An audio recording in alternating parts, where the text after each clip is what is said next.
acha kunifuatilia. Ukiendelea kunifuatilia, namwambia baba yangu.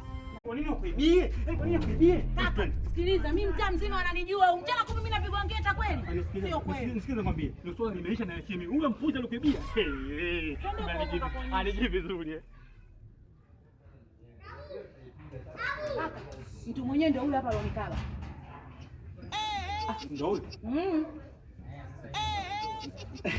Uje unafanya masiala wewe. Ndio shikamoo. Sikiza nikwambie, watu kama hawa ni wastaarabu. Mstaarabu kuna wasingiza tu kama hawa.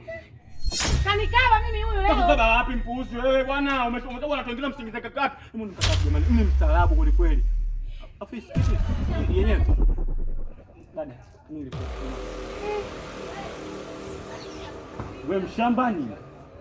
Ona kuletea kakako kaka uko mwenyewe mchumba huyo. Huyo kakako shogako huyo. Nipishe hapa. Kukaba ni kukaba.